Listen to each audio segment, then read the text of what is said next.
After the end of the world, the burnt one woke from a deep slumber, broken, deaf, and blinded.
Keep the people warm.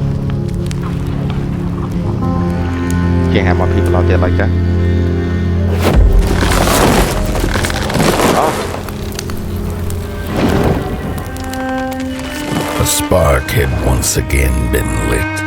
It was told that for the being who kept fire in their heart, all darkness would vanish.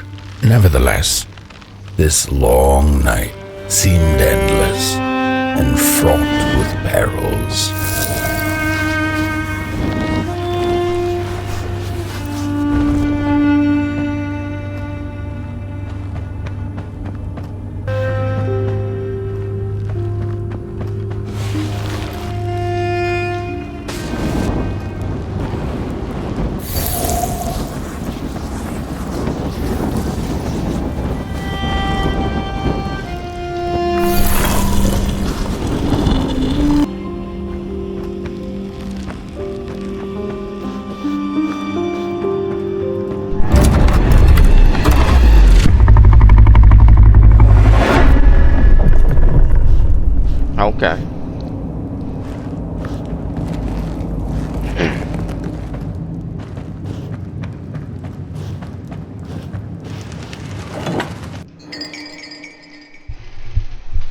A mocking echo of the two-legged ones that were the ragdolls spring to life if given a mask. Okay.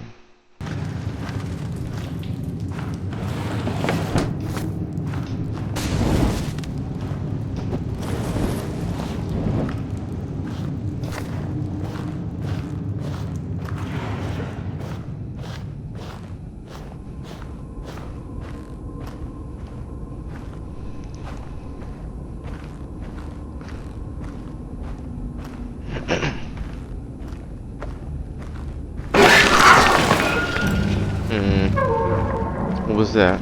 Out of sneak.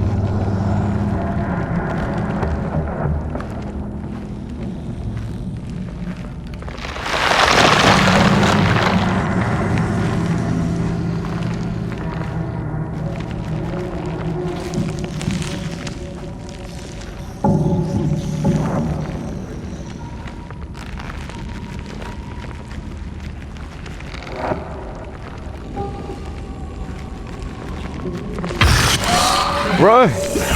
Run! I'm dead. I know I'm dead. I can't crouch. Hey. I'm gone. I'm not even looking back. I promise you I'm not. Focus on the eye and close your eyes to make things clear.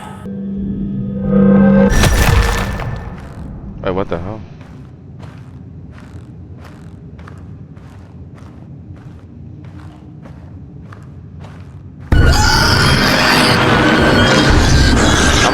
I don't know what I'm running from. I don't know what I'm running from. I don't know what I'm running from.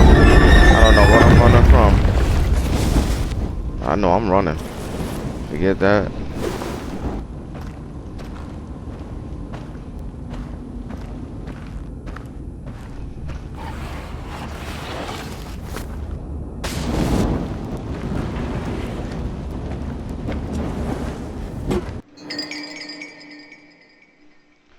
A wanderer from faraway place. She knows no master and loves to dance in the dark. Okay. Let me check out this one.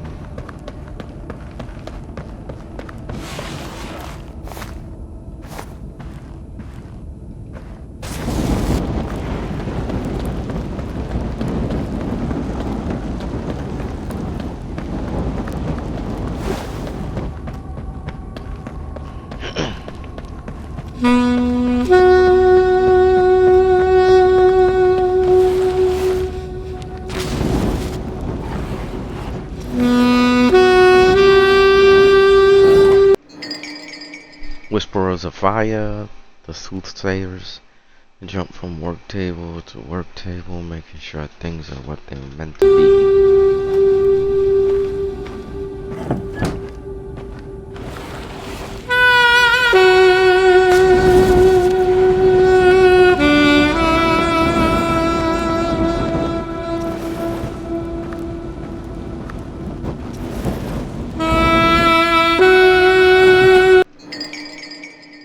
Once upon a time, there was a Merkel. Listen to the story inside of Housey. Inside Housey.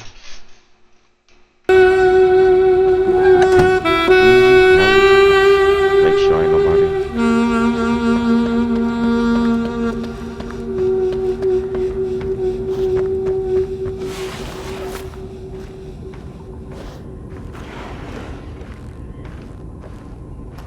What's back here?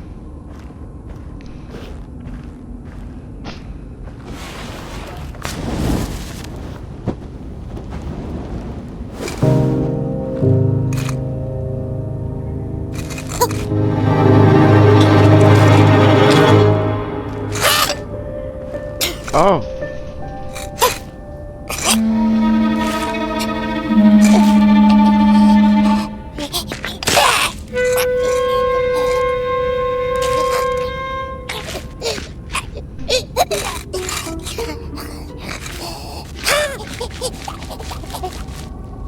He owl.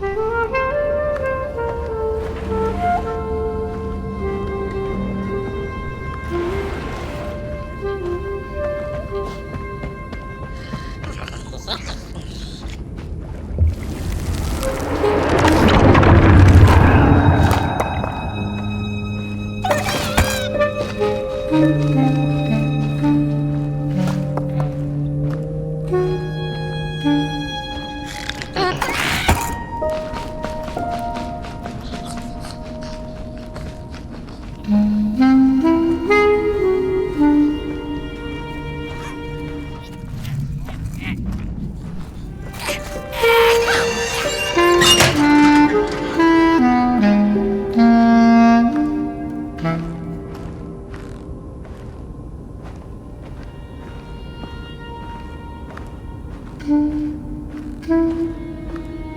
I not open it?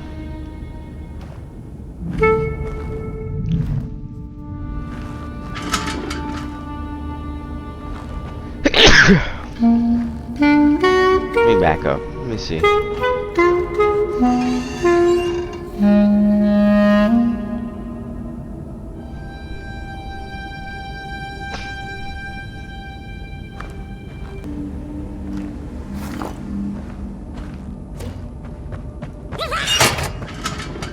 Hey, open this up, man. Open this up, man.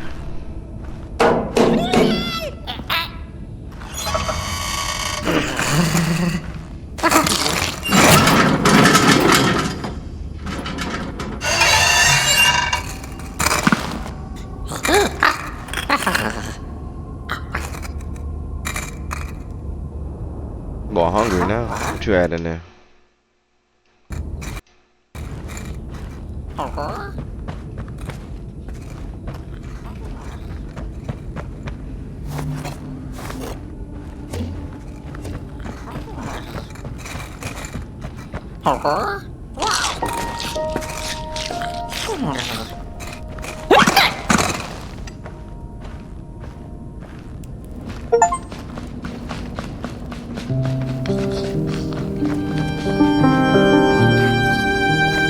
Let me just take one for the road for the homie.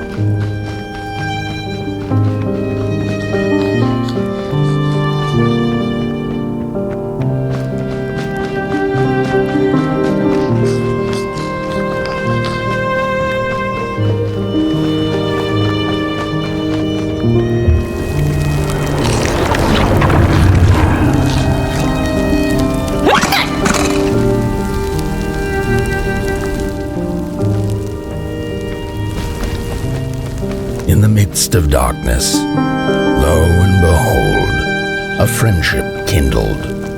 The fire that spread with it seemed so small against the vast night sky, small and flickering, but defiant.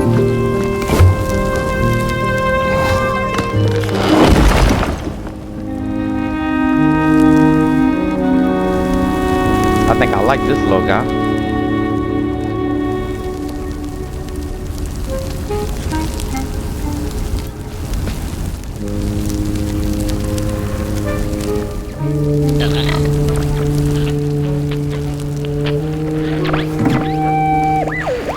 With wire, clay, and fire, the craftsmen built the foundations, followed by the trees and the rocks. And after them came little houses for us tiny ones to cower in, for existence was so big, so vast, that without a roof above one's head, one could have fallen straight into the skies. And yet, with all that stuff, they didn't know what to do with us. So I reckon that's why they built the Midnight Walk. For us to wander, for lack of reason. Hide from monsters in wardrobes, huh? Hide?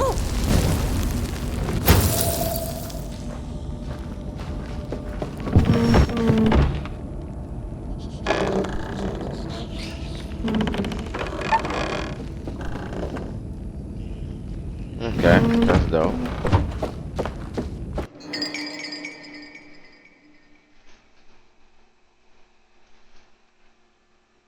Focus on the eye symbol and close your eyes. Yeah, I got a lot going on. Let me light that up for me, homie. Appreciate you. Light that up for me.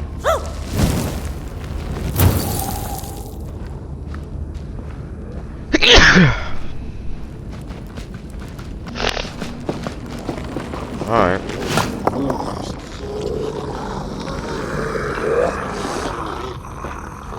What if I come back he gonna get up. Let me see.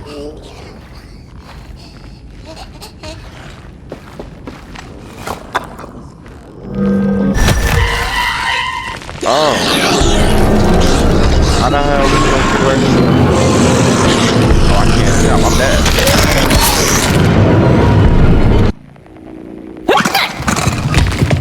I was supposed to open the door and then hide. Okay. I get what's going on here. Take two. Wait, hold on.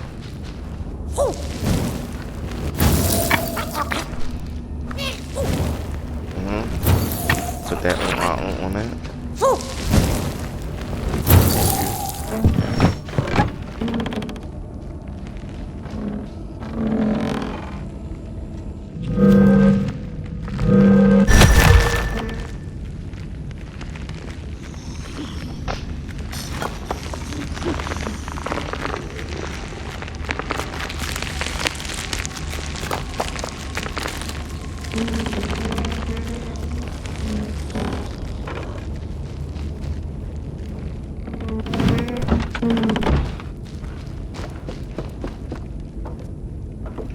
Be careful.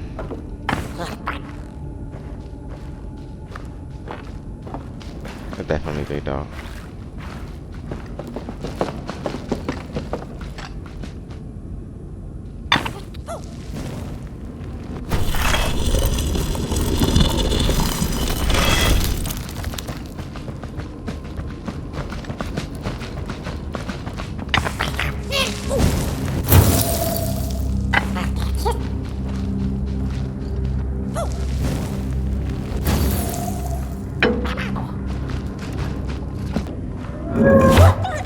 Oh, okay, the thing was blocking it before, that's what it was.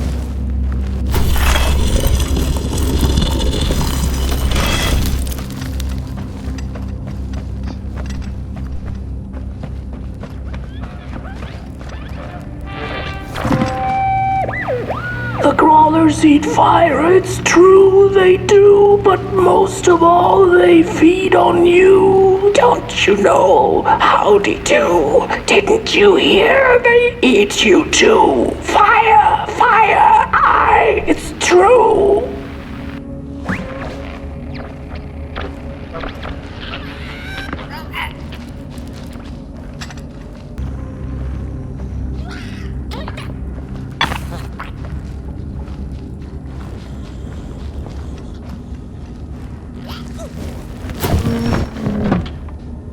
I see something.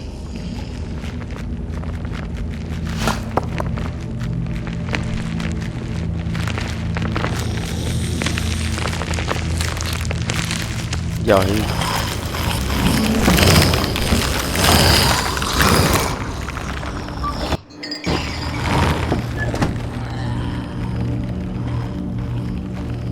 I'll get right past him. Gone.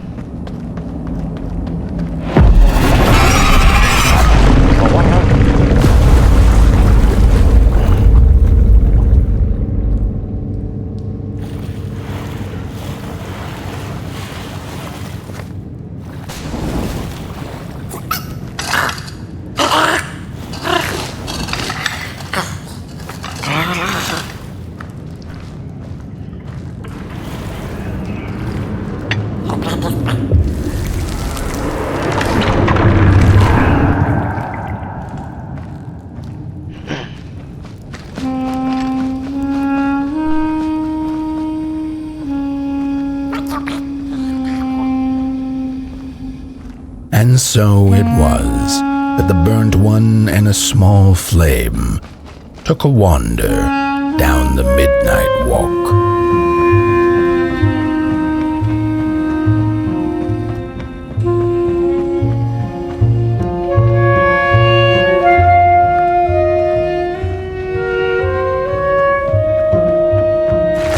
In the closing nights of this era, a wandering flame. How rare! A little Potboy.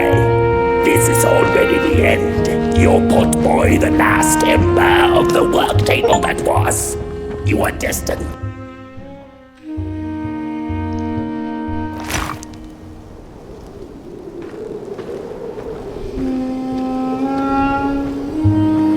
probably was about to say I'm destined for pain, death, and destruction.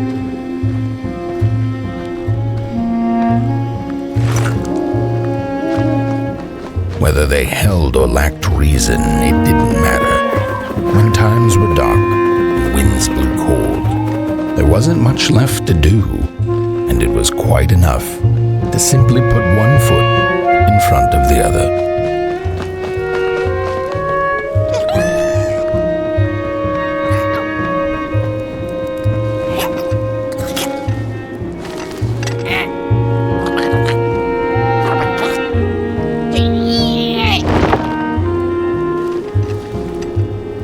It says Law House? Let me see.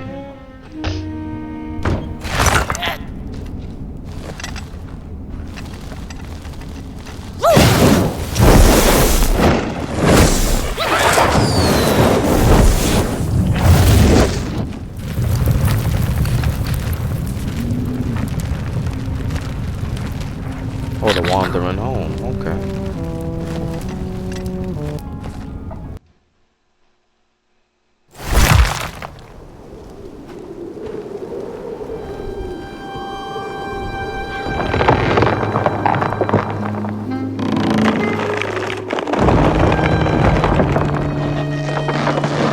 Oh, it's getting dark. It is a wandering house.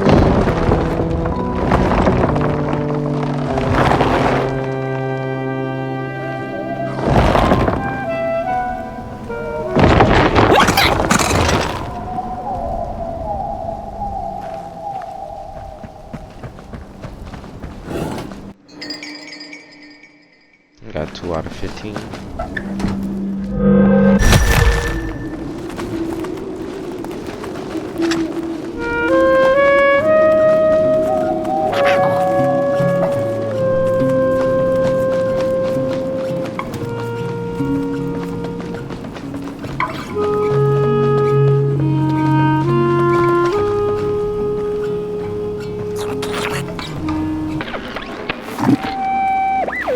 Close your eyes.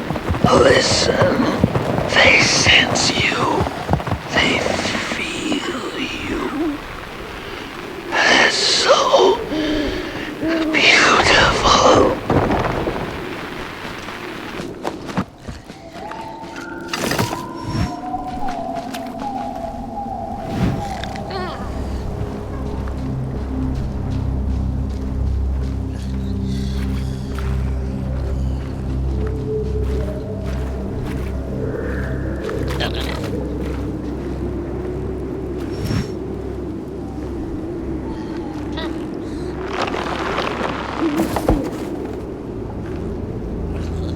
Something coming.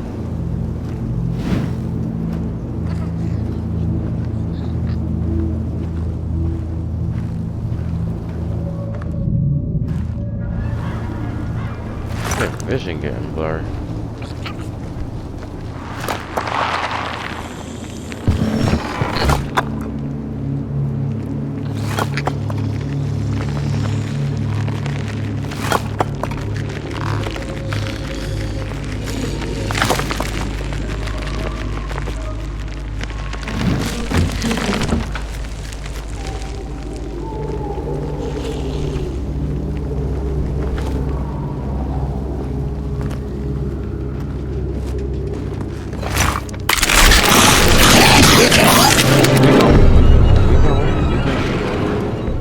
We go. I don't know what that was.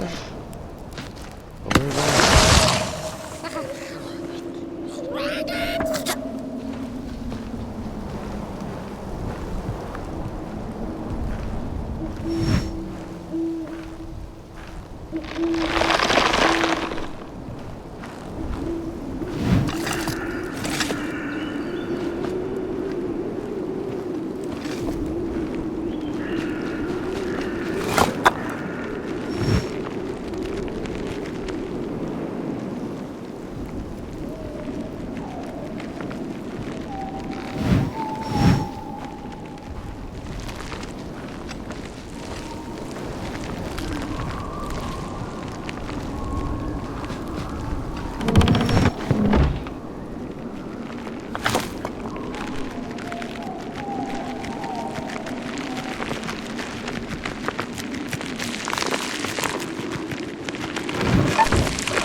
I'm on the character. I'm funny.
I was about to say, if something stopped me from getting to the guys.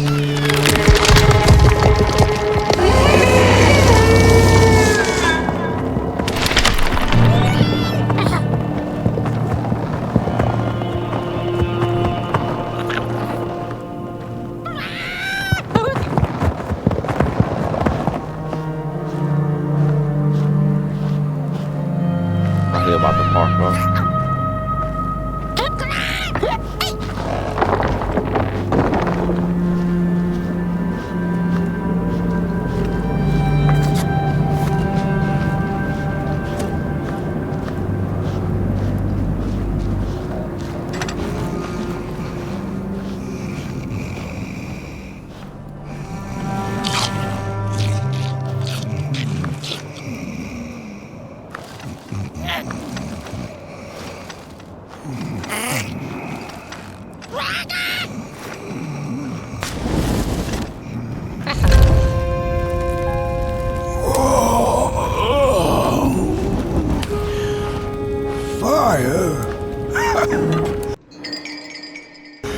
Hey, I'd almost forgotten how it felt. And salutations, burnt one. Fancy meeting one of your kind here. You're the caretaker of this little firecracker? I reckon you must be headed for Moon Mountain. Am I right? Well then, on one hand, it's just a matter of walking down the road. But then, on the other, the Midnight Walk has a mind of its own, and a mind to teach its rider a thing or two to boot. So if you are intending to walk the walk, you better... How's he? Didn't see you there. So glad to see you back on the move. And as I told you, it ran away from its owners. It's been waiting for the right passerby ever since it ended up here. Well, Meg, don't let me keep y'all. See you down the Midnight Walk, and burnt one. Wherever you end up this long night, keep that fire alive. It's really all that matters. Don't take my word for it. Just see for yourself. Some folks certainly know how to talk the talk. What you lack in talk, burnt one, I trust you make up for in walk. What is that looking at me?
Don't venture into the swamp under the moon, they cautioned.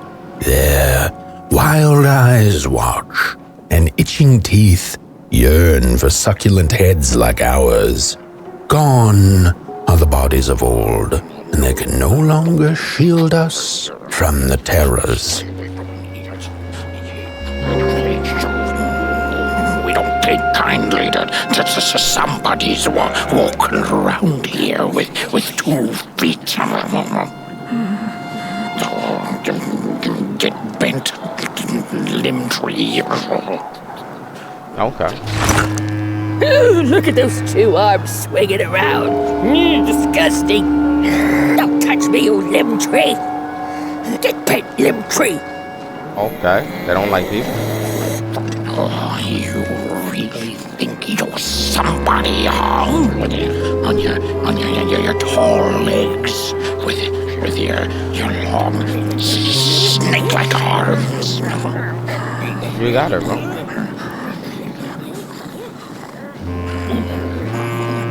Heads up. Oh, it was foretold. The return of the bodies. What are you looking at? You got her. Okay. Oh, look at this fancy stick. It's my favorite stick in the whole wide world. It's the best one in my collection. I got no better stick than this stick. Can't believe I found... No, my stick! I'm sorry, I might need this for later. Dark Souls rules. Stick. I'm sorry, My Dark Souls favorite rules. stick. I'm sorry, Dark Souls rules. I need it. Dark Souls say you see something shiny, you take it. Especially in Dark Souls. You see something shiny, you take it. Because you might need it.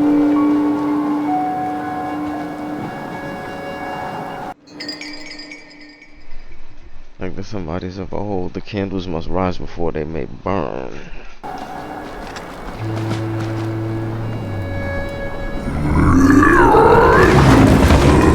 Oh no. What is this? A somebody approaches Nobodyville? Your wretched limbs, an affront to nobodiness. Unless your fire can prove itself useful, there will be no passage for you, limb tree. Go away.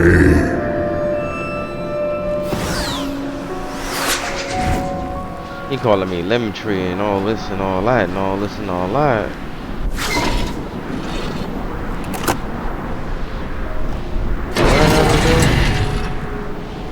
Yeah.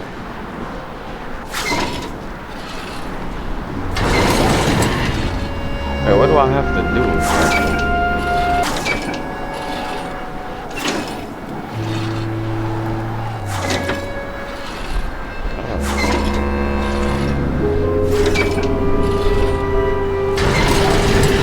Aha! Now, little man. Work your magic. Can I?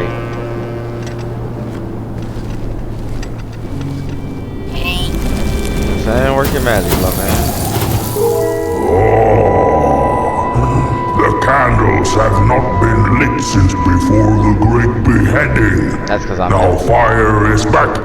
Maybe fire can help us with our Molgrim problem. The headmaster will decide.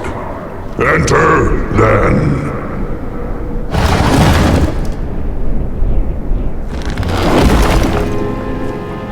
Appreciate you. Thank you so kindly.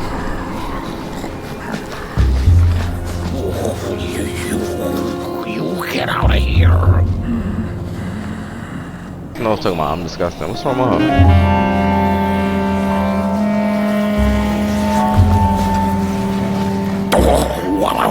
What do you think you're doing here? This is why you need arms and legs. Y'all talking all that smack. True fire. We nobodies haven't been graced by its warmth since the bodies were banished. They used fire for war. Yes. Now once more, the somebody disturbs our peace and sets fire I don't on like the way that said somebody about tiny that fire tattoo. devil. You must leave at once. Leave or face sour. I know it. It's the Mulgrim!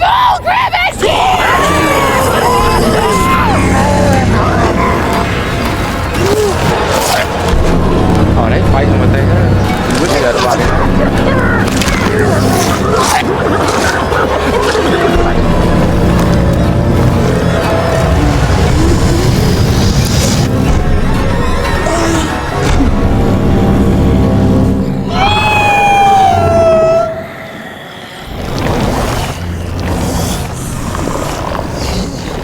Boy just did a hit and run.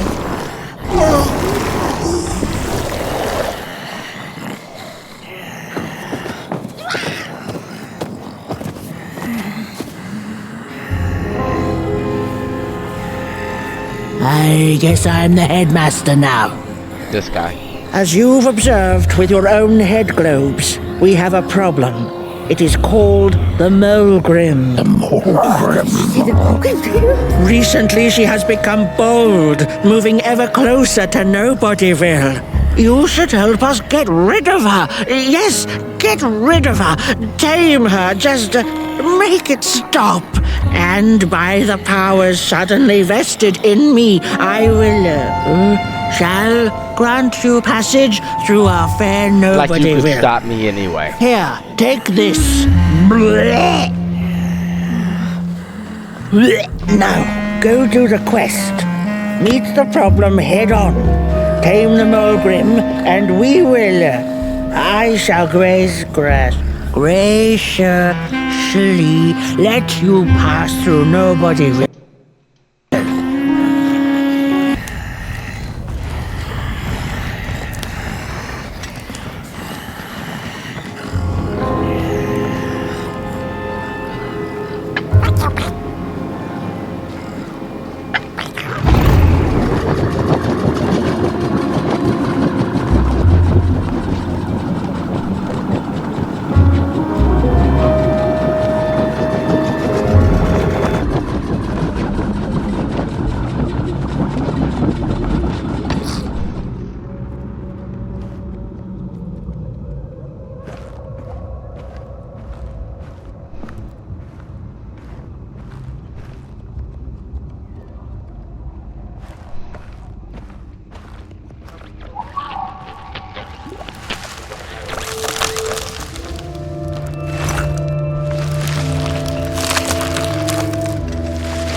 Paralyzed with hair, like what's up?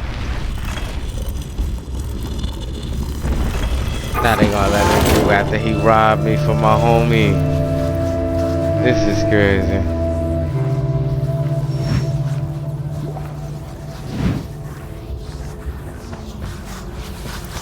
When a sinkhole devours your fire, give it up or dive in after it. An old swamp saying.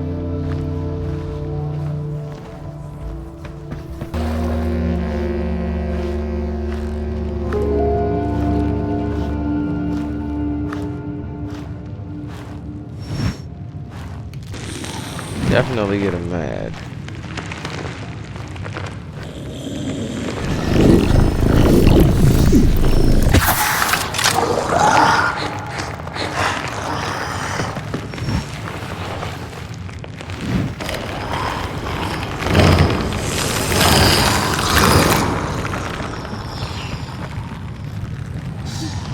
Oh, he's spanking my boy.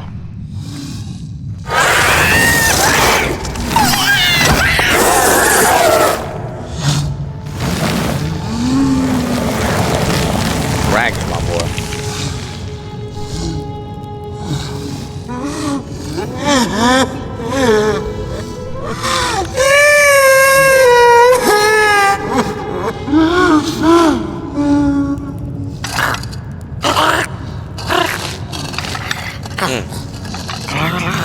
My boy finally shaking right. He like, get this crazy lady away from me, dog.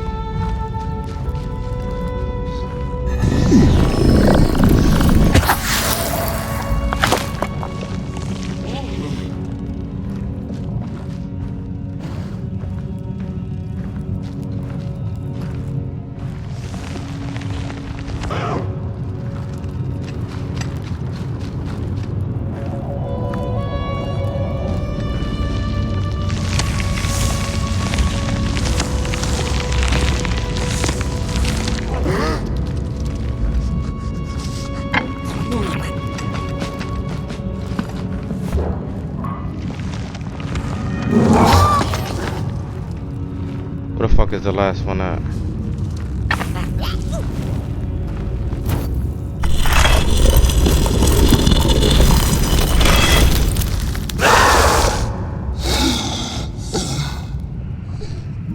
Yeah.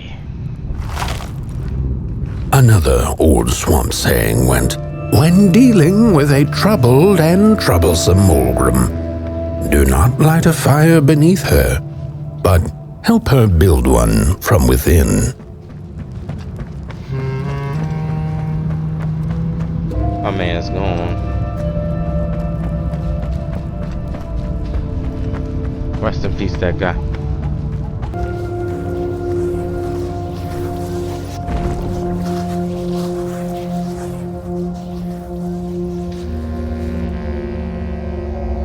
Oh, my neck hearkens the anguished howls of the Mulgrim, and the bitter patter of feet. A somebody and its flame, albeit a small one. 'Tis enough, perhaps. The Mulgrim's precious shards, they must be returned to her lair, to her cauldron. Only then may the cleansing fire burn.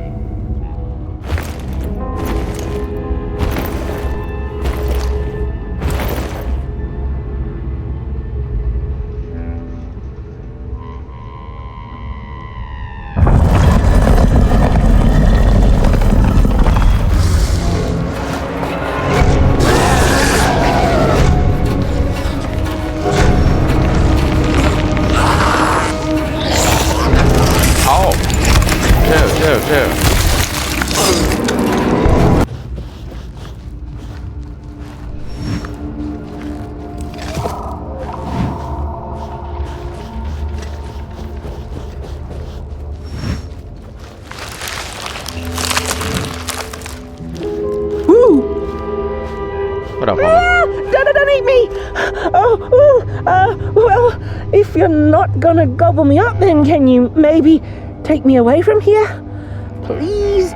Somewhere closer to Nobodyville and away from here. Get me out of this neck hole, please! I'm begging you on my bare chin, and I'll pay you for the effort. Handsomely with a beautiful shard from the Mulgrim's cauldron.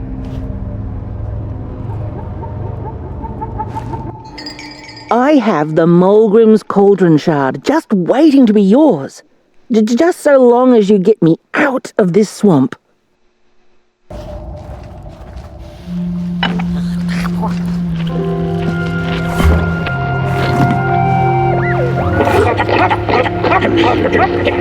Put your hands up! Ready! Break with your boots, we'll take with your hand! Full of fire!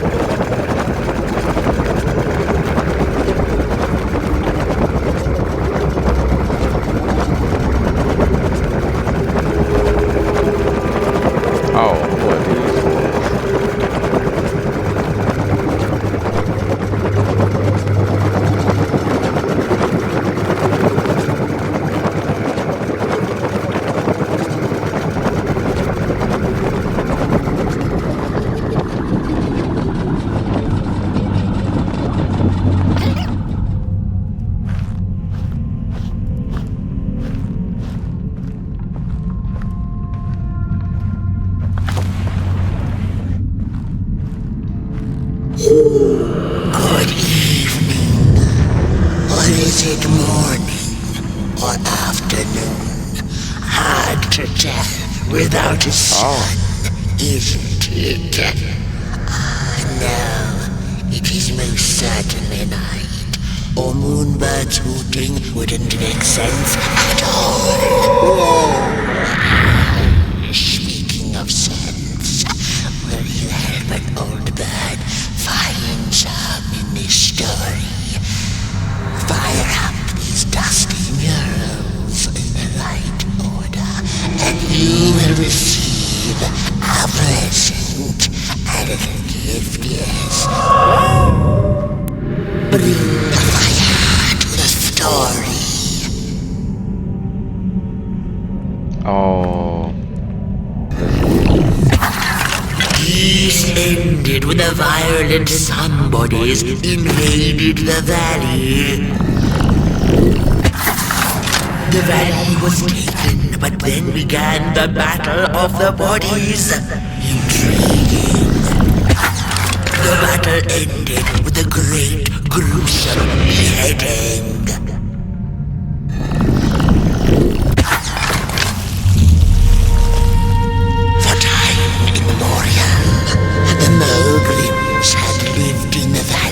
In peace, sharing good eatings and howlings around their fire, which they had inherited from the skies.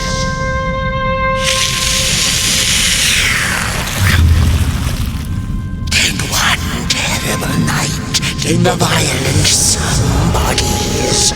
They hunted the Mogrims for sport for themselves.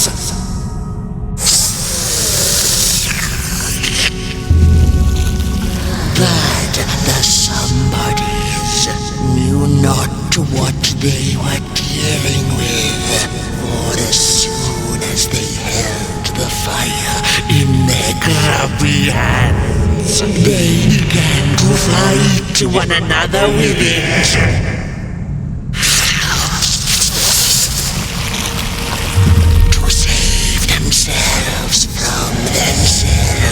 The cunning heads turned on their bodies and organized a great beheading. And so it was that somebodies became nobodies, and the bodies were exiled. A time of peace would ensue, or so the headlings thought.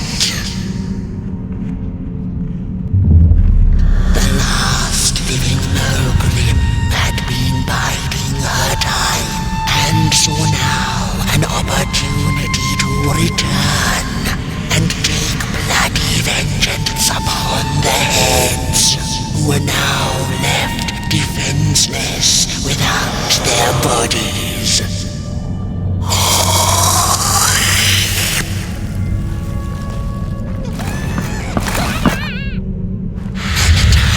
The Mogrim begins anew, a storied meal indeed. Moonbird thanks you for feeding her and proudly upholds the promise. A gift. A shard from the Mulgrim's own cauldron. It looked so shiny in the moonlight. Moonbird simply had to take it.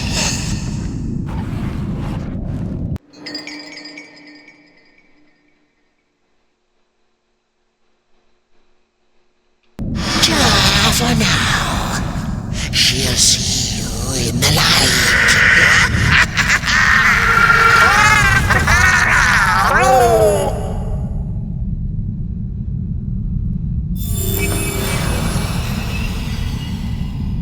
That's not good.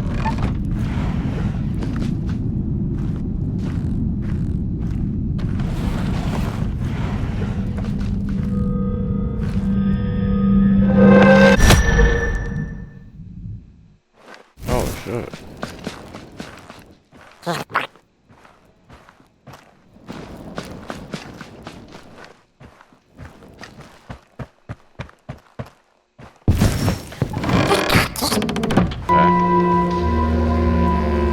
I appreciate the brain thought, somebody, but that head belongs to somebody else. Oh, you must... Phew, thanks for saving my neck. And I think I have a reward for you. A real No, you treasure. do.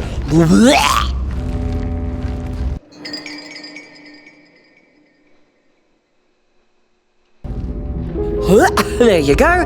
One of the 3 missing shards from the Mulgrim's cauldron. Yeah, I stole it. Oh, I thought I could maybe buy me some kind of ticket away from, well, everything. Start anew, you know? A good head on a pair of healthy, strong shoulders. Eyes on the horizon. Gosh, the horizon.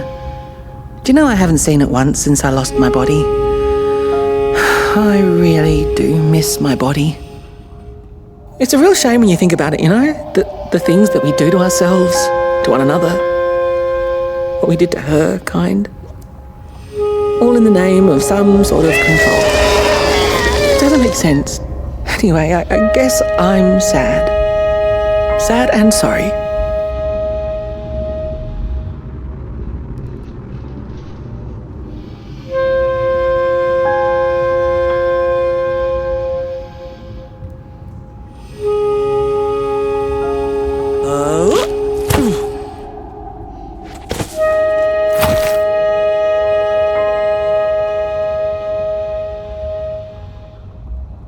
Hey, thanks. You're a great listener.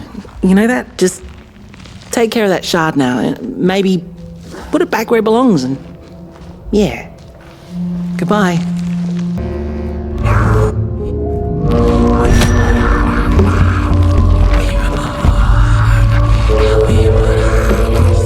This side in front of me.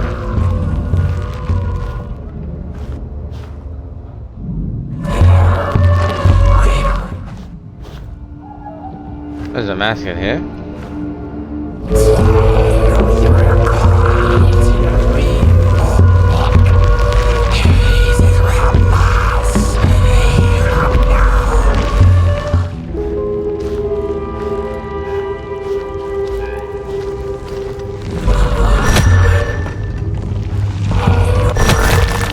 There you go. Okay, I see what I gotta do.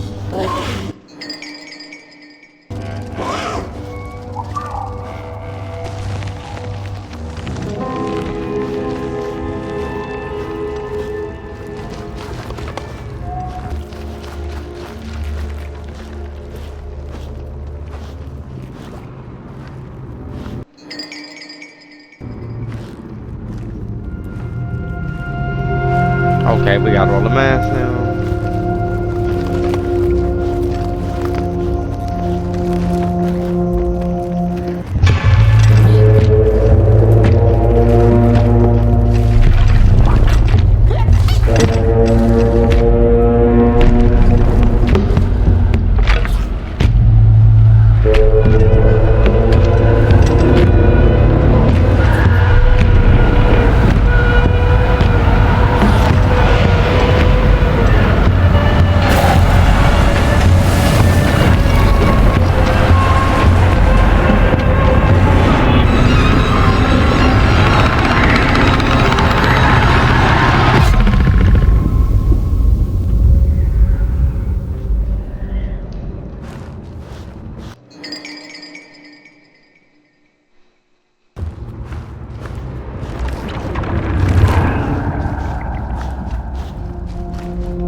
I do now?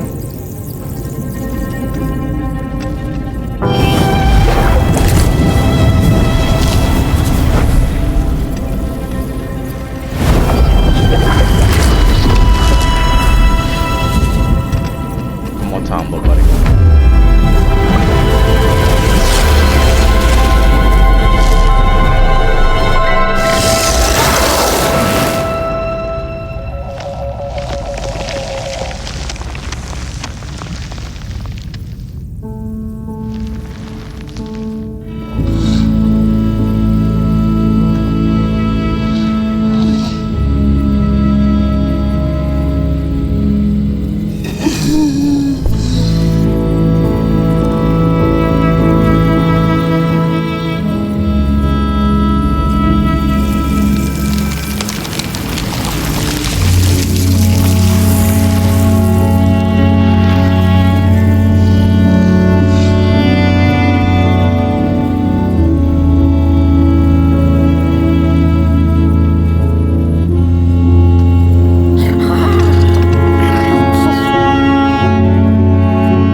She'd never been much for company until she had met the other one.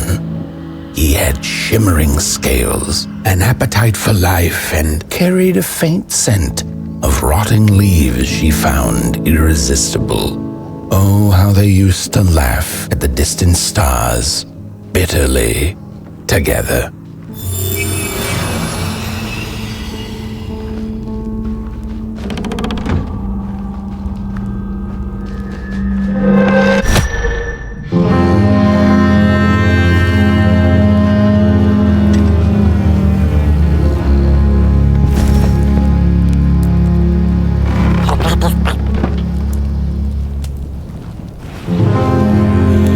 Not cutting on my head, I promise you that.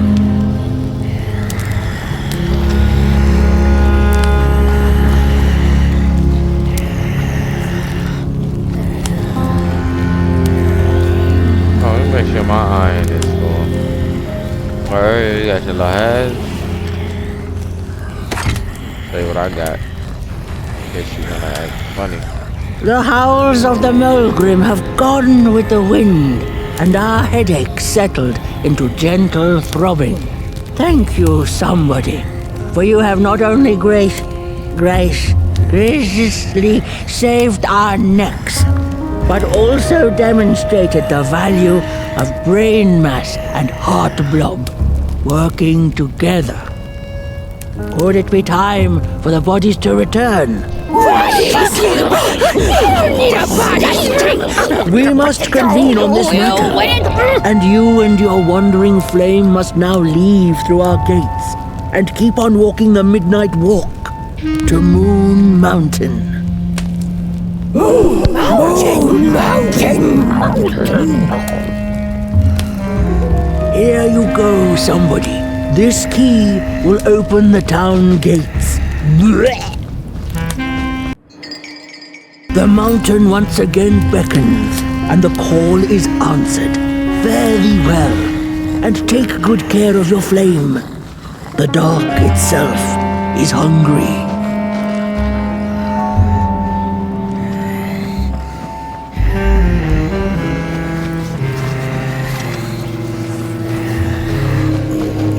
Bodies might be returning. It's hot now.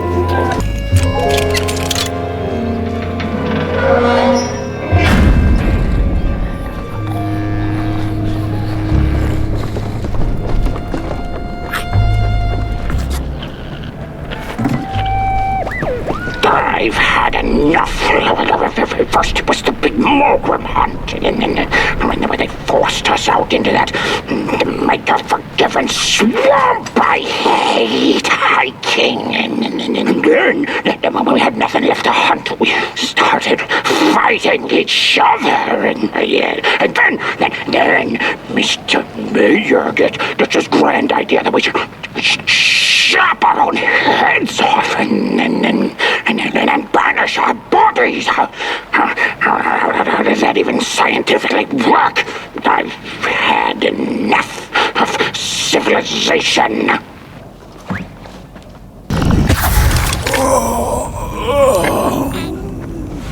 Oh, back from a little swamp detour, huh? Hope the heads didn't give you too much trouble. At least your head looks attached to its shoulders and your friend's is, well, burning. So do not despair. Should you once again lose your way along the midnight walk, you're probably meant to.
Pilgrims have a special relationship with fire. We do not cook over it, we do not shed tales around it. We care not for its warmth. Ours is a different connection entirely. Fire is our window to truth and into the world beyond clay, to which we must return. We are noble beings, bringers of bugs, slime, and mushrooms to help decompose the old and to bring about the new. We are the caretakers of this world, and woe be to those who seek to end us, for they seek to end themselves.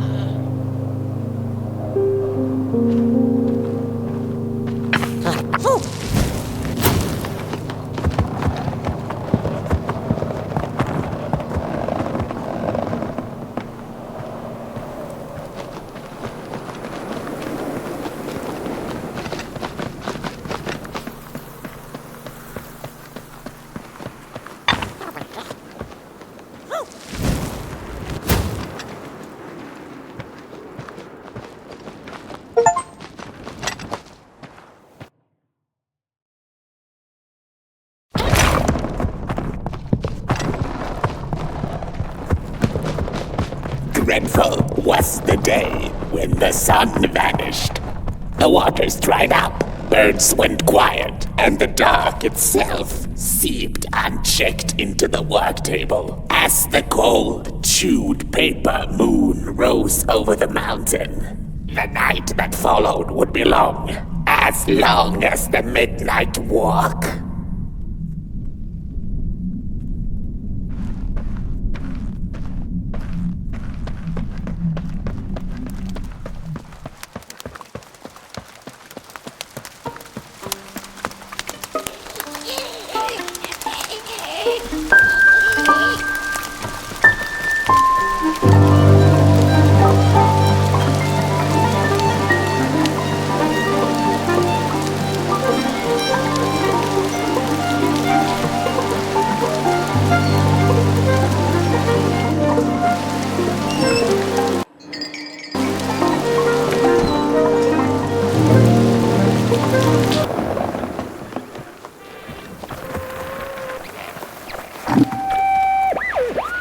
I had a flame once.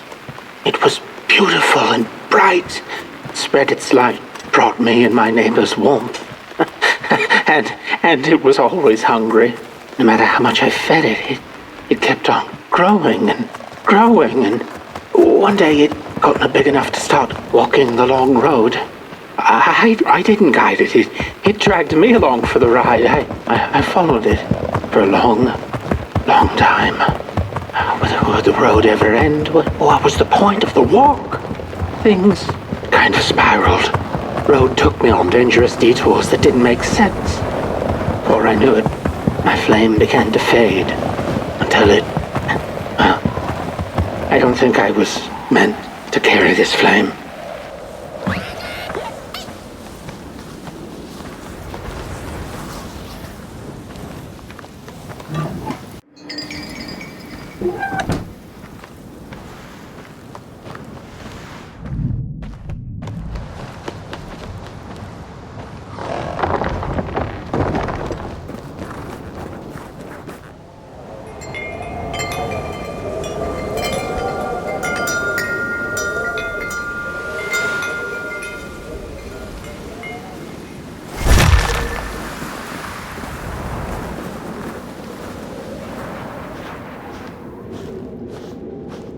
There once was a freezing cat who was looking for shelter when she came across a dark cave. "Step into my abode," offered the dark. "It will warm you if you surrender your wants."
The story goes of a nameless maker who pulled creative spark from the dark itself without giving it fire. With his dark source, he managed to create swaths of land in no time. The dark itself waited for a gift of fire, but the maker just kept on taking. Too busy building his crooked fences and watchtowers, kept his fire locked away in his chest. One day, he decided to create the first people to inhabit and appreciate his creation. It was then that the dark corrupted the maker's clay, guided his greedy hands into creating not people, but the first of the fire-eating crawlers. And they crawled into this world absolutely starving.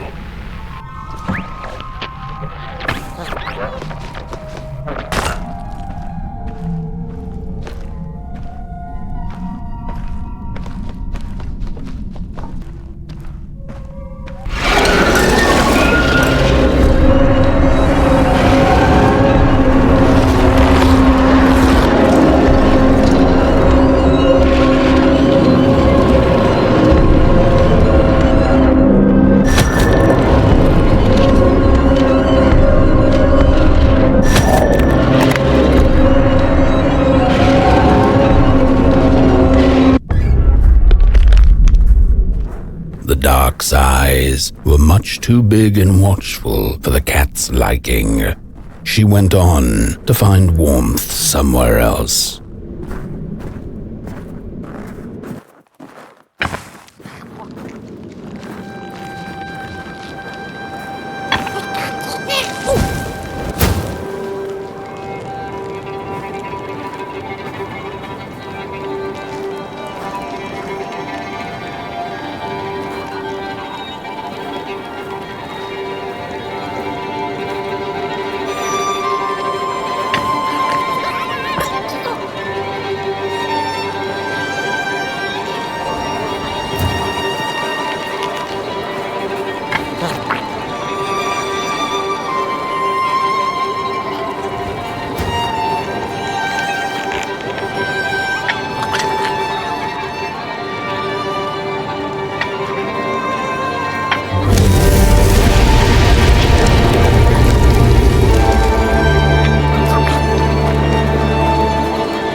Then the cat saw it.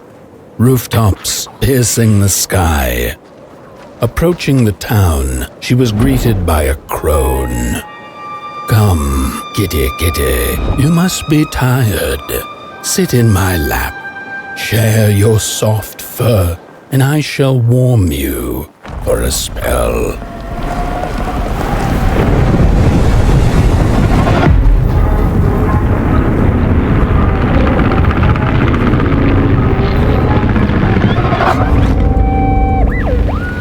Mother? The well said to give it a match, so you and I could talk again. I hope this works, because that was my last one, and well, it's cold now. But it doesn't matter. We can finally talk after everything.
Welcome to Coal Haven, newcomer.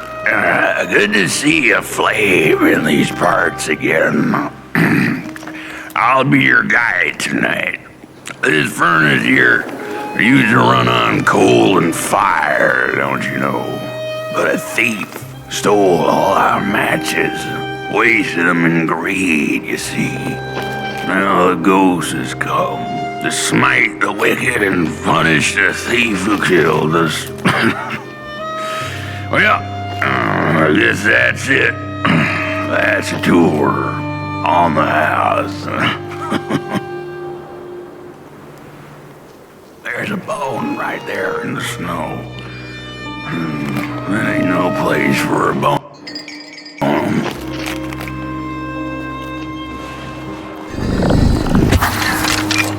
There are many bones out there.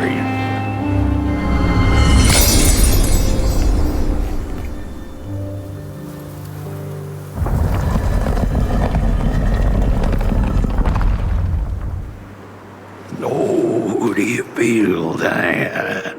Something's changing. That furnace was the soul of the city. We used to worship it, us coal miners did. Fed it trees and fire like it was a hungry, angry god. This broken body's going nowhere, but yours is.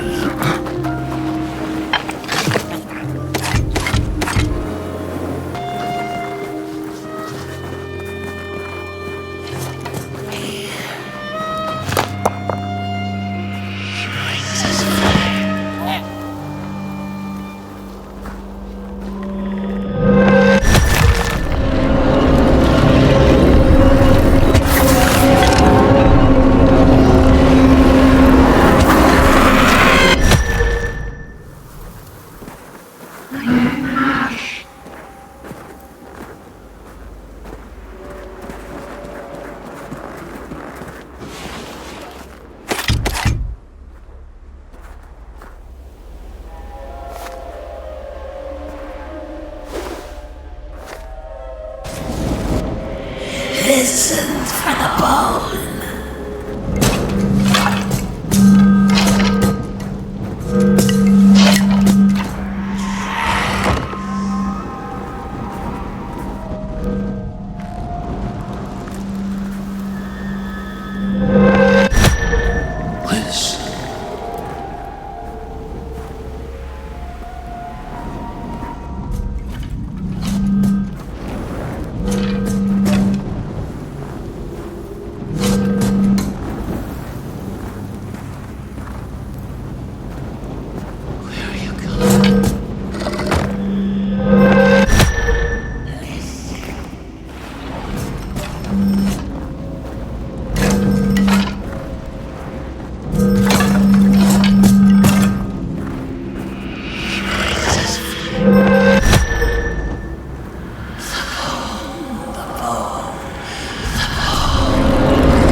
See a ghost.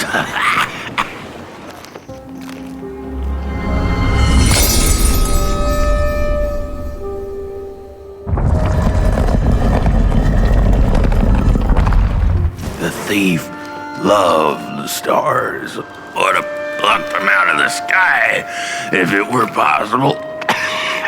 But the dark itself stole her stars, turning the thief's sky as black as a cup of joe.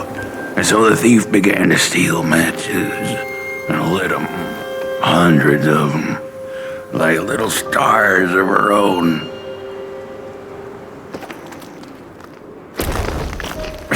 The crooked path to the house on the hill lies open. You hear the scream.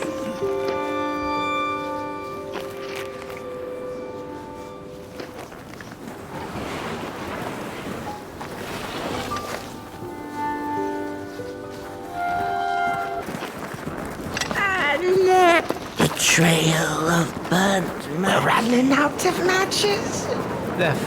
No matches left to light the oven. We're free.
What's... This isn't my body. The fire, did we snuff it out? Where's... Did I save them? The house. It's ruined. Well, it wasn't supposed to go down that way. They locked the door, threw the key into the woods. Huh. There was so much anger, and now there's nothing. This body is so uncomfortable.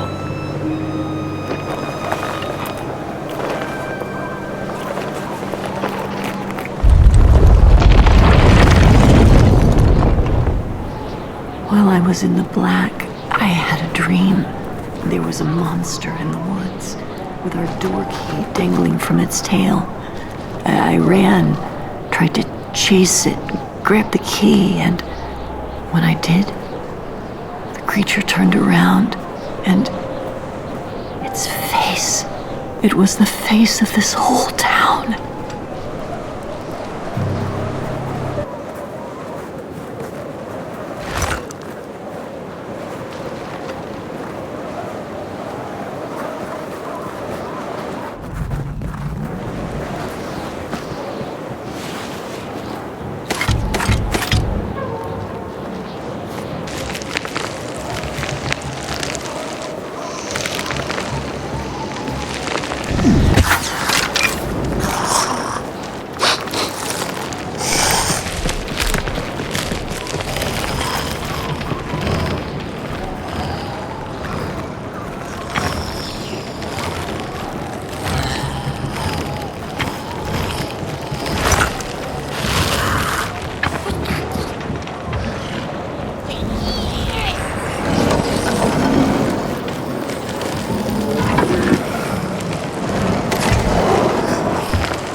That's it, that's the key. Unlock the door.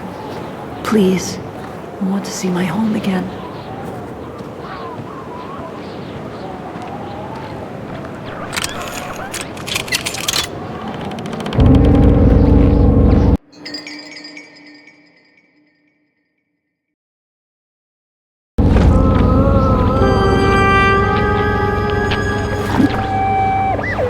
Furnace is getting weak. Council says we're running out of matches. We'll have to harvest more trees then. I don't like it. The cat felt as if the walls around her were growing taller, the alleyways narrowing. Turning a corner, she bumped into a girl sitting in the snow. In her bony little hands, a lit match. "What do you think of my star?" the girl asked. "Isn't it pretty?" Your flame could bring back warmth to our grave.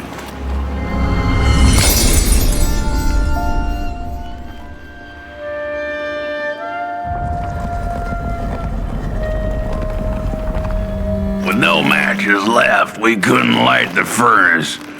And the thief paid a terrible price for her burning greed. As the furnace died, one by one, so did we. But before we perished, the dark itself moved into our hollow husk, turning us cold and wicked. If I had a heart, I'd feel great shame for what we did. I'd feel great shame for what we did. The old man feels it too. Should have been long dead with the rest. It's just him. The little bird whispered that the old man wants his Shame.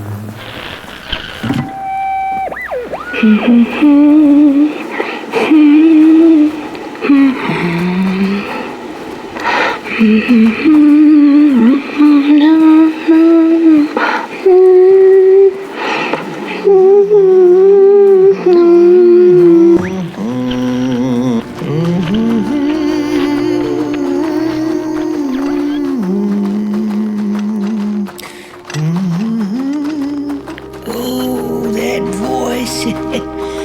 What I wouldn't give to hear her sing again.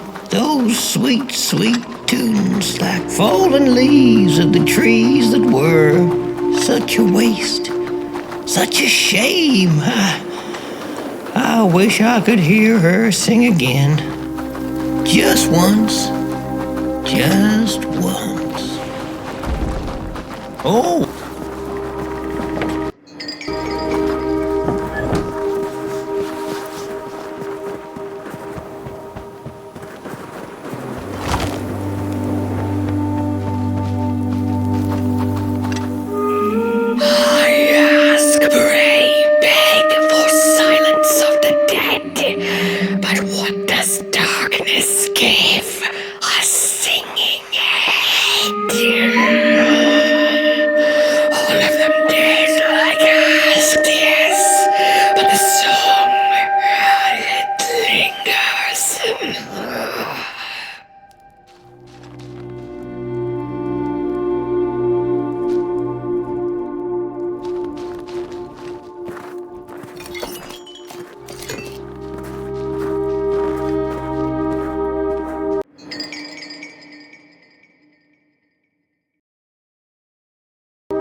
soul, you charming little wanderer, my life's companion and body's guest.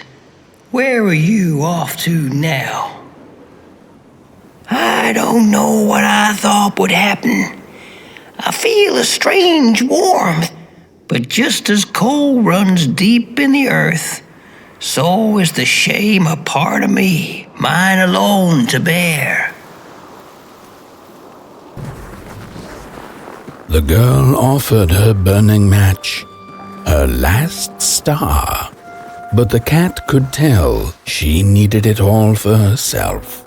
Grateful for her unconditional kindness, the cat left her to her ghosts.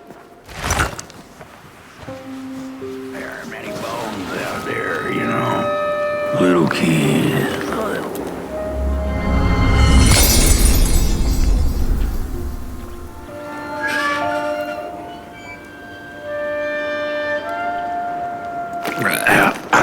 The door to the flame is open. It's already there. You just haven't lit it yet. Now, if you don't mind, a little spark. And just maybe we'll be able to die for real this time. In life, I didn't mind a little loneliness, but this is the worst. The furnace longs to burn once more.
Release me.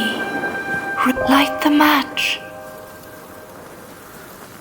The match. Light it.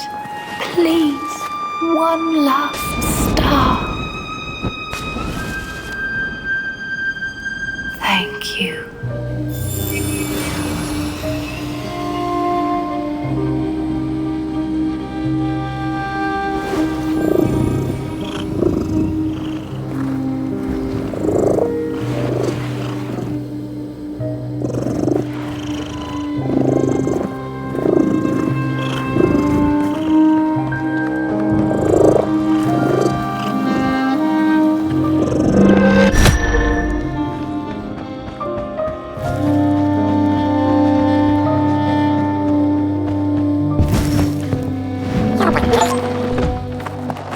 The cat finally settled in front of a giant burning furnace.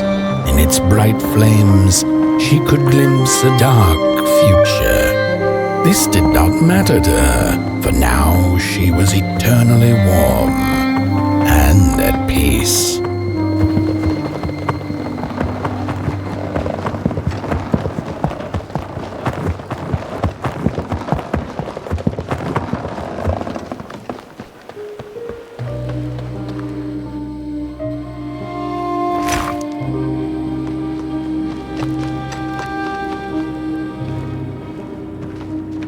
The flame burns still, and the fire has spread along the walk. The cold takes its toll, and Potboy's flame flickers. But it is still enough for the climb to Moon Mountain, to light the final fire.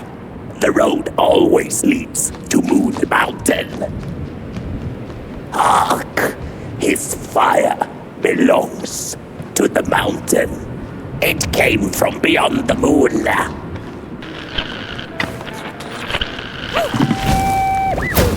There's a fella who watches over the midnight walk, pointy hat and hollow gaze. He's been around longer than you or I. Some say he was one of the first sculptures to have breath. Some say he's not from around here, but from another maker's work table entirely. Some say he's seen what lies beyond Moon Mountain, but I just think he's lost like the rest of us, and he's waiting for the right one to come along, waiting for something that'll give him that eureka for his song. He keeps his banjo by his side, but he never plays it. Strange, but he's in no hurry. He's got all the time in the world.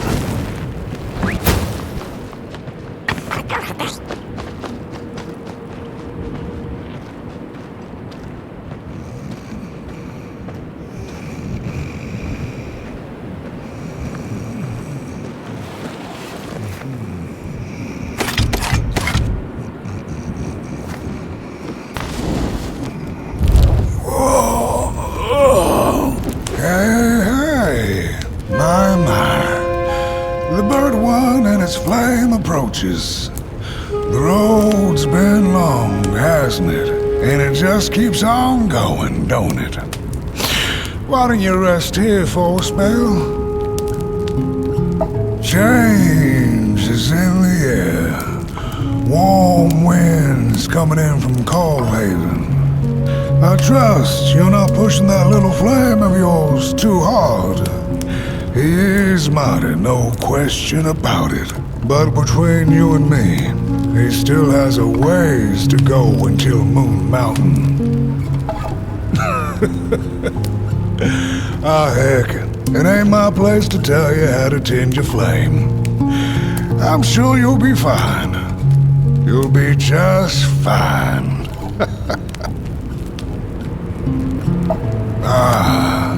To feel at home wherever you walk. How's it?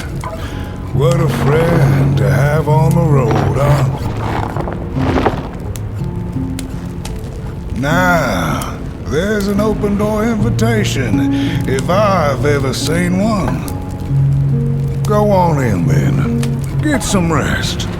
I'll keep watch. I don't trust them.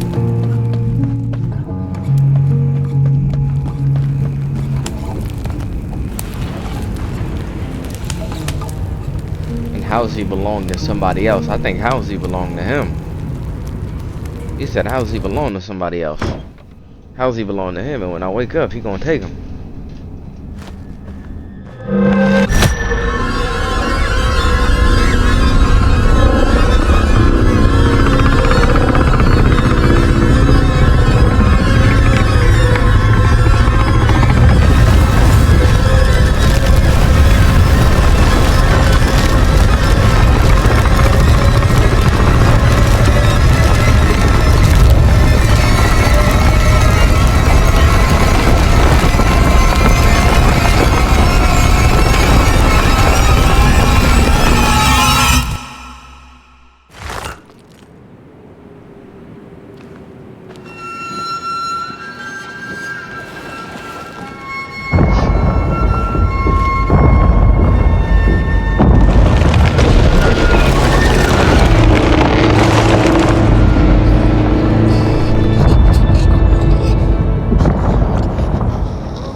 Come here.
A boatsman went out into a foggy lake to find peace.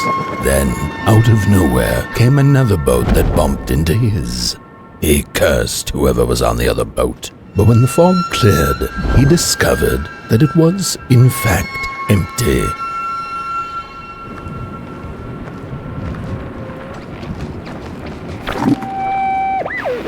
These sarcophagi are molds, rebirthing the bodies of the burnt one. Failure after failure, they keep coming back. They lie dormant, and then they awake at an appropriate time, during times of dark, to perform a task.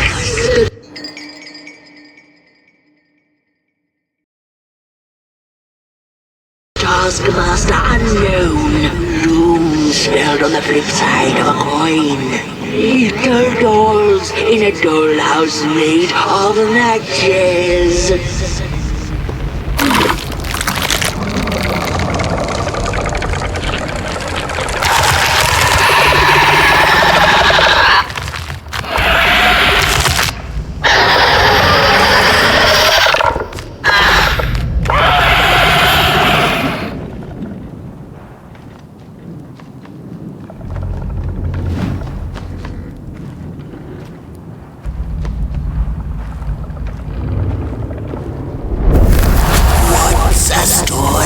Without a little adversity.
gotta go down here.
Far you have come, and on you go, like a moth into the burning light.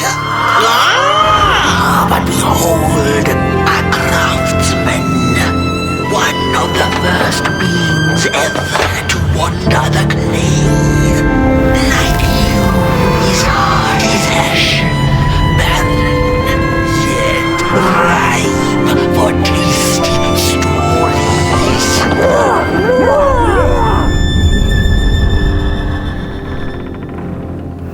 by now you must have learned there can be no tale without a spark. No spark, no path.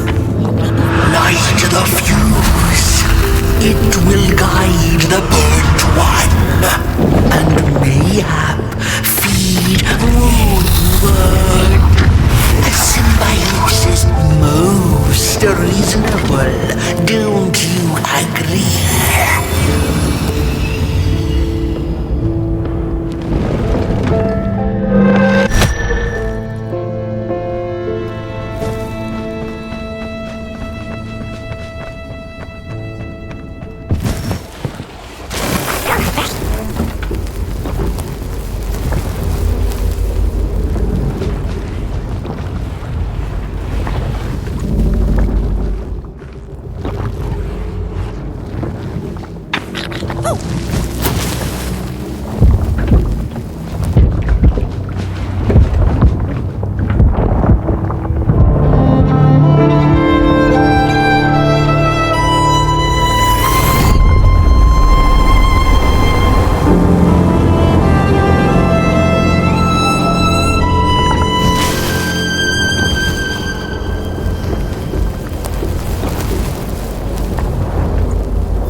On the menu, close.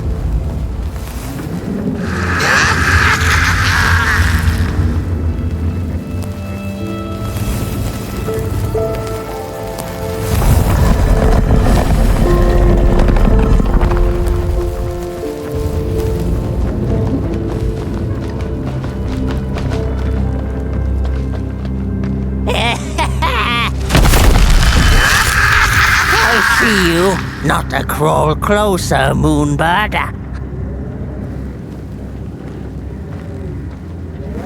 I see you. Not to crawl closer, Moonbird.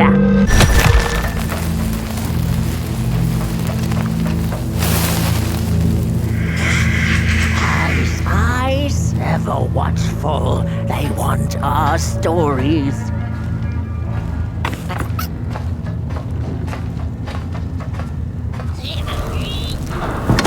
Doing back there?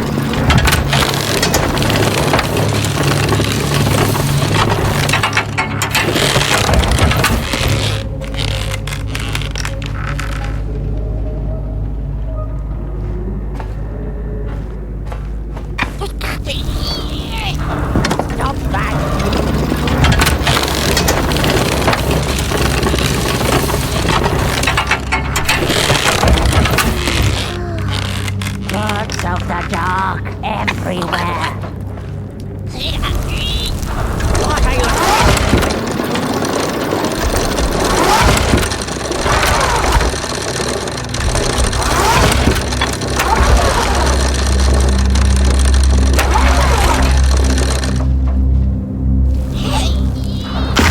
doing back there? 1 and 2 and 3.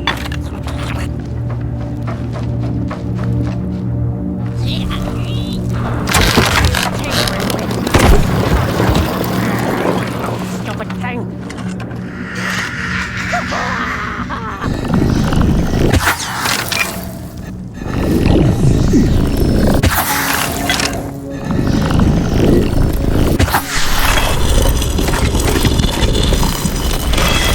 I see you.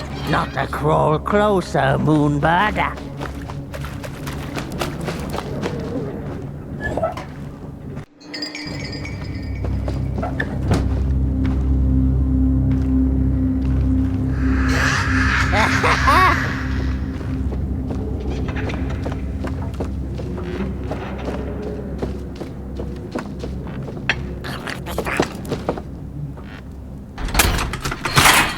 Ah, the pictures.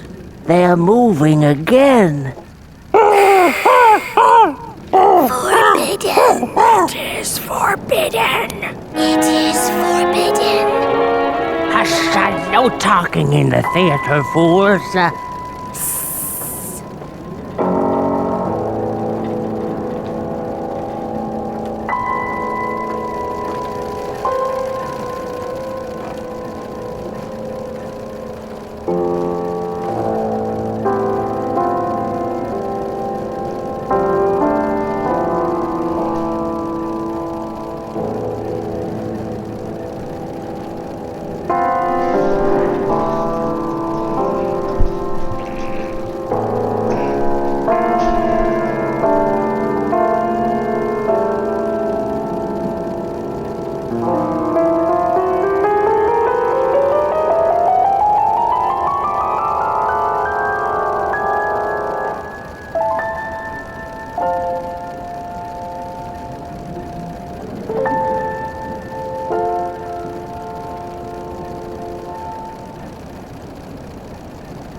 Stories. How I cherish them. Real as clay, as palpable as the midnight air. They're all we have left once the dark has taken the last campfire from us. The projectors tell a story of failure. The craftsman projects it onto his creations. He keeps building without love for his craft. He needs to see it.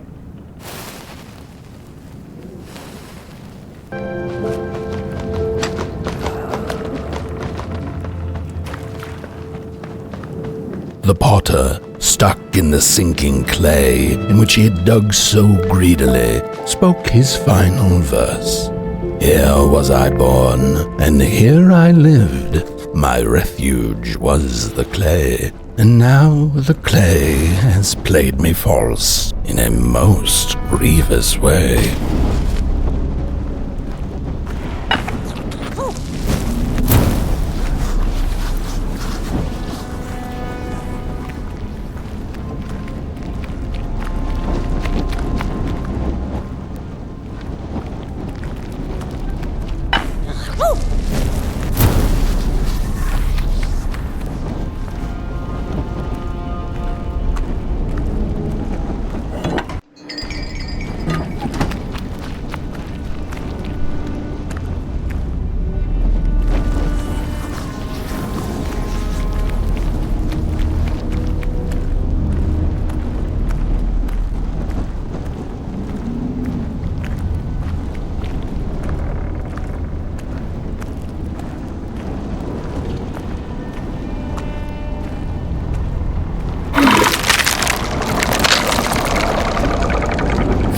Blind explorers discovered a sleeping beast.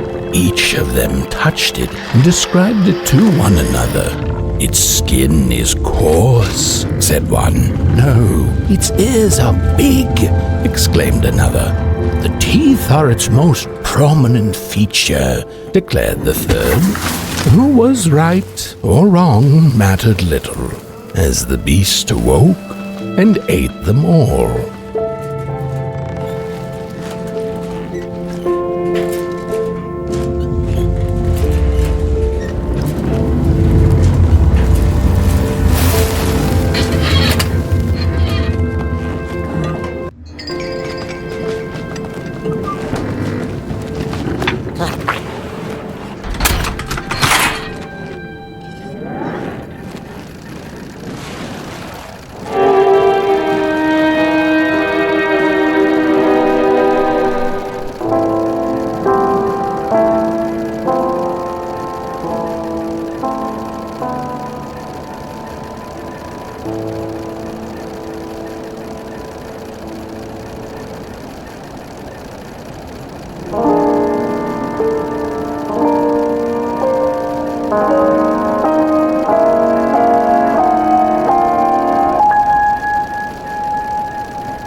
princess.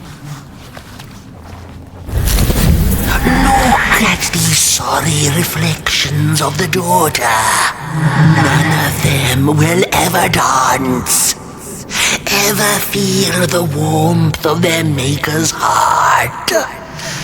They can never be enough.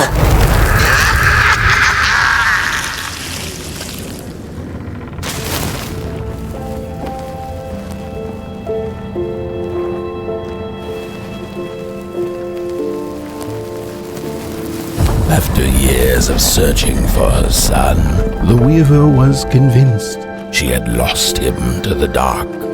One night, there came a knock upon the door. "It's your son," said a voice.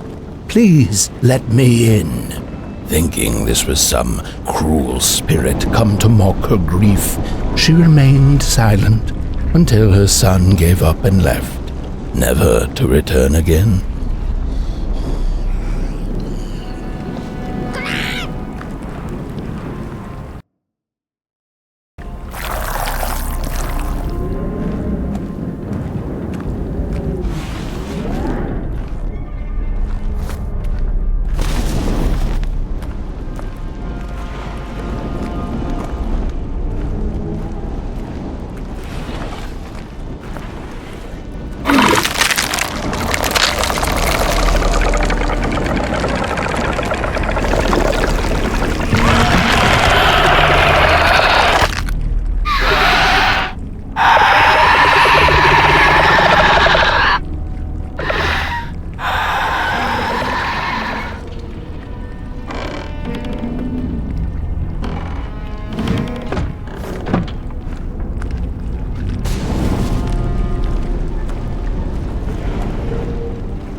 Most of my life, I've been afraid of the dark. When I was little, my childminder got annoyed with me and tossed me into a wardrobe as punishment. She let me sit there, alone, and I sat perfectly still, so that no closet monsters...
The father hoped the daughter would fill his heart with fire, failing to see that she needed a fire of her own.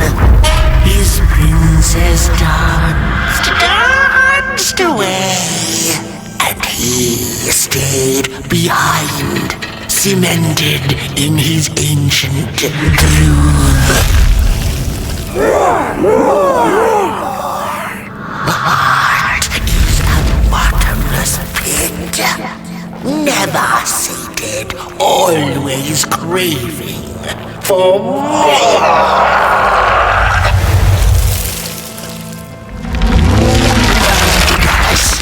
Enough. Keep on walking the midnight walk then. Don't run. All the way to your infernal doom. She will be there to gobble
The wanderer asked the craftsman, "How do you make such perfect sculptures?"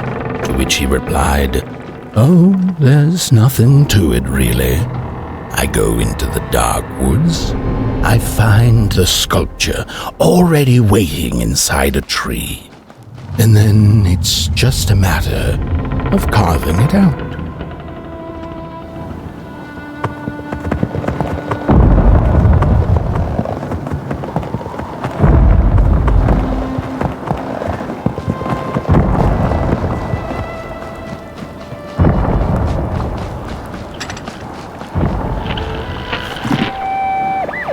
When I was a child, I exchanged letters with a monster in the woods. We were best pals, and we shared all our secrets with each other. One day, my sister told me that the monster wasn't real, that she'd written me all those letters to play a joke on me. But the joke's on her, because I knew the truth about the monster in the woods, and we exchange letters to this day.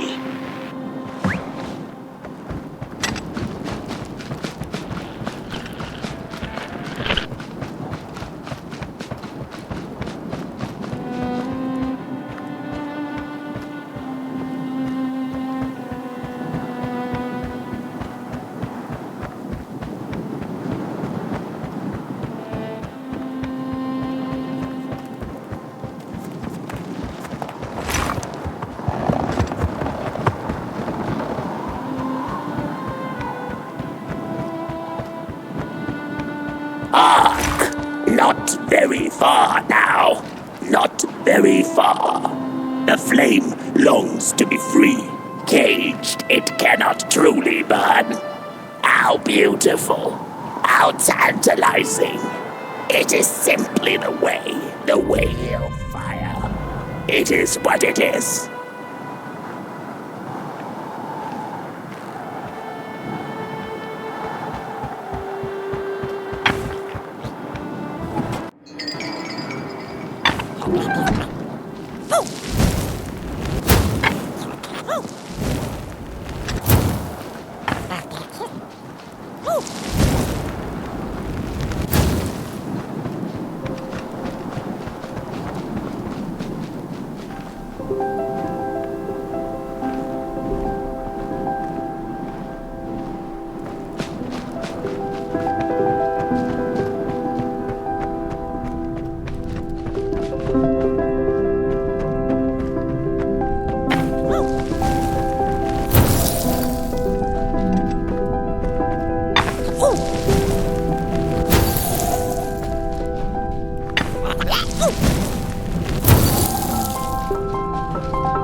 When the Nameless Maker lost his creation to the dark, he went back to the great drawing board. In his desperation to regain control, he made an attempt to sculpt the face of the dark itself, something he thought he'd glimpsed in his nightmares. But the face wormed itself out of his mind's eye, and instead his twisted sculptures came alive, grinning and many-legged. Thus,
look like you're about to move a mountain. That's what I get for trying to get in the way of a flame and its destination. Let him walk his walk. Ain't nothing gonna stop him now, looks like. Fare thee well now, burnt one. You're going to Moon Mountain, and that walk is for you alone. You have a tough decision ahead of you to make, just like the ones who came before. But they're all long gone. In the end, all there's left to follow is your own heart.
When I was a child, I exchanged letters with a monster in the woods. We were best pals, and we shared all our secrets with each other. One day, my sister told me that the monster wasn't real, that she'd written me all those letters to play a joke on me. But the joke's on her, because I knew the truth about the monster in the woods, and we exchange letters to this day. Oi! You the caretaker of this little fireball? What were you thinking, letting him run off? Don't you know how precious he is? Oh, yes you are. A real sunbeam. Who took the sun away? We Merkles used to ask until it finally ceased to matter. Night skies like these, trouble seems so far away, doesn't it? I mean, isn't this just exactly my point? I used to be afraid of the dark, so much so that I became obsessed with these huge electric lamps left behind by the craftsmen of old. Couldn't pry myself away from them. I'd sleep outdoors and under their blinding radiance. One day, I woke up to the noise of quivering planks and nails. And would you believe it was my own house leaving me? It had gotten so restless it grew a pair of legs, took a name, and went on a hike. Housey was its name, bless its soul. Houses have no imagination. But I bet it had a grander adventure than I could ever imagine.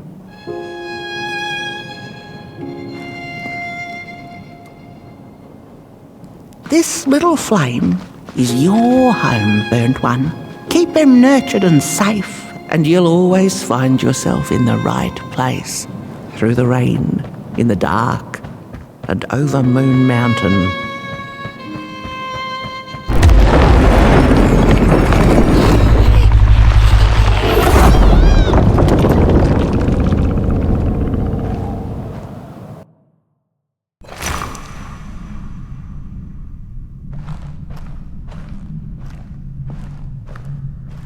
What is the dark? Is it ugly and cruel? Is it a place for monstrosities, for fools lost in the woods? terrible void where all your nightmares come true.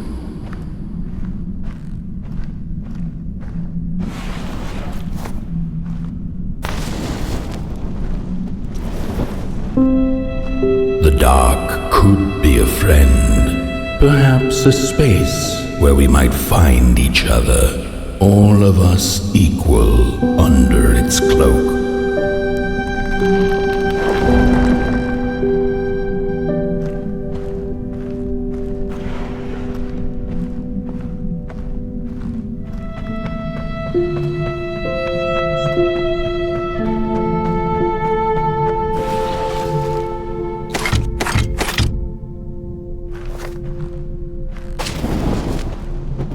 The dark could be an embrace and the release of the old, like taking off a tight shoe, laying bare one's feet, and taking a first step onto a new adventure.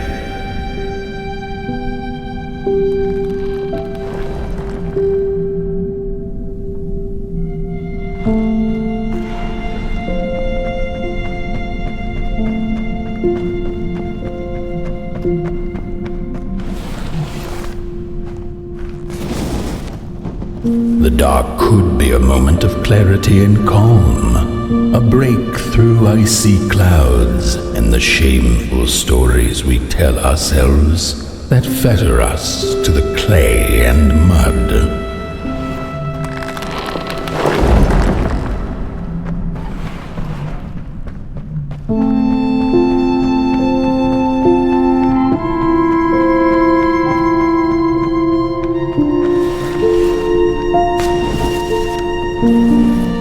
The dark could be the space and time that we need to recover from the death of a dream and the quiet promise of new beginnings waiting on the other side of grief.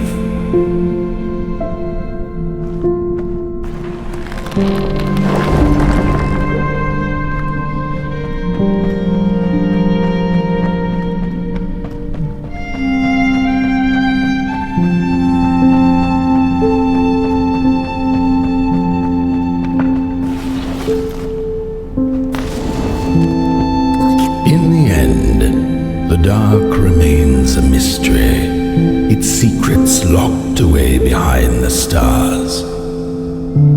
But one can rest assured that it is always there, watching, patiently waiting for us to enter it, with fire in our hearts and with eyes wide open.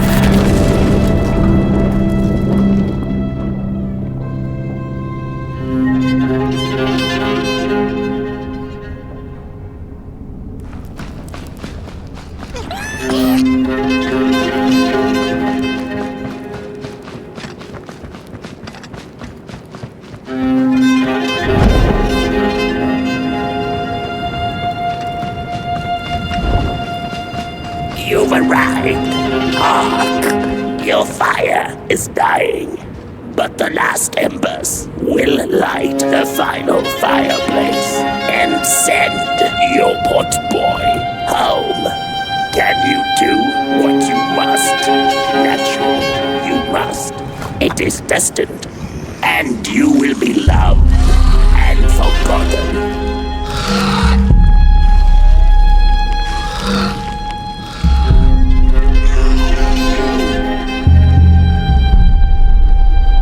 The soothsayers have spoken their last words.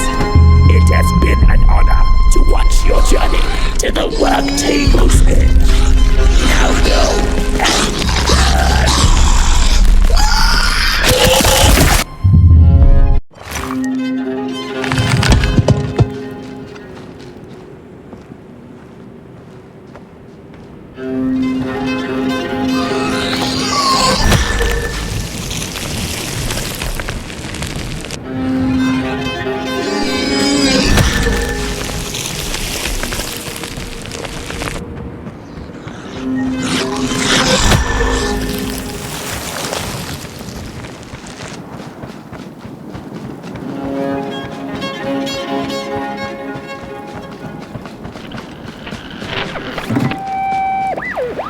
The first two-legged beings did prosper under the first sun.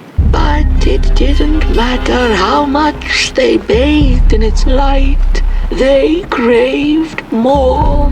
They sought to cage the sun, harness its power, and make it theirs. But the makers in their foresight had put the sun far, far away. So far that no creature could reach it. That's why, in their desperation, the two...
Something was up, like something was on the way, a danger I never could have guessed. I figured that's just how I always feel, and my worries seldom come true. And now here I am, and I have been for some time now, and it just won't come back.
Once upon a time, some folk on the other side of this and that had the most strange and beautiful dream.